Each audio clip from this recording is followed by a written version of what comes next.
to my Unit 4 assignment time series titled How Will Amazon Stock Perform in the Next Few Years? For my Data 625 class, sections 9041 of the Spring 2025 semester. This is presented and analyzed and presented by me, Philip Jones. Some background, I've always been interested in learning how to trade on the stock market.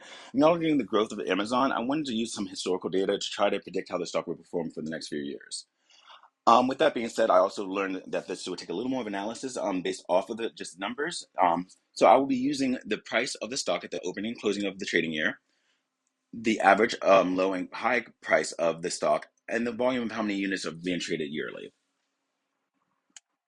For figure one, as the open price continues to grow, so will the stock price. This is a linear trend applied here for the first time series. As you can see, like the linear trend being applied right through here and the equation for it. You can also see that a couple of points I pointed out.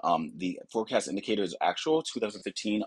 2015, they opened at $120,487, while the open in 2019 was $450,764 dollars, and then we kind of keep going all the way up. With basically the last opening of 2021 being $843,123.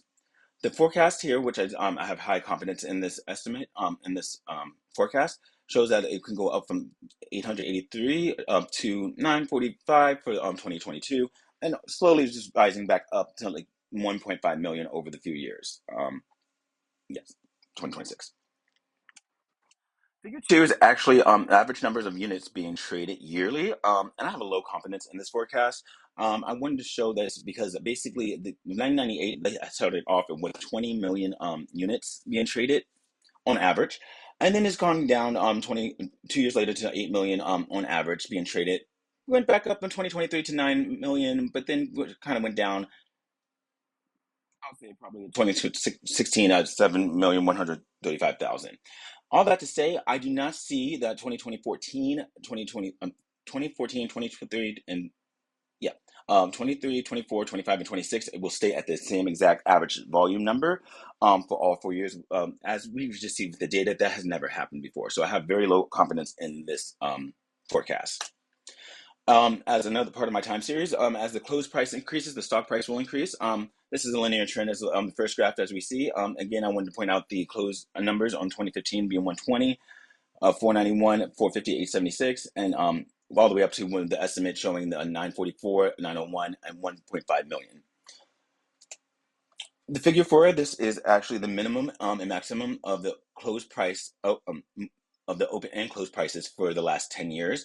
As you can see on 2021, we have a high of close of $373,719 and the lowest close of $2,978. So with that being said, you can see that the open one, which has a high of 3744. And then it has the lowest of the high is 3029. Figure 5 reflects the average high and low price of the stock on a yearly basis. As we see 2015, we see a average of 483 high and low of 473. All the way up to 2019 when the average high was 1803, average low was 1773, up to 22.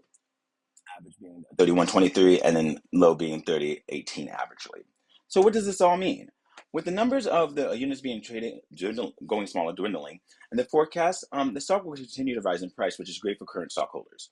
However, the trend of the open price being greater than the closing price indicates that I would purchase the stock in the next few years while watching and waiting for one of those low price moments, like the stock will hit a low price cost as we saw in the last couple points of data, and I would buy it at that point when it's average.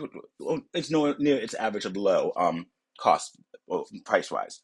But if you do own it, I would let it continue to hold it and let it gain value. Outside of that, I don't see by 2026 I will be.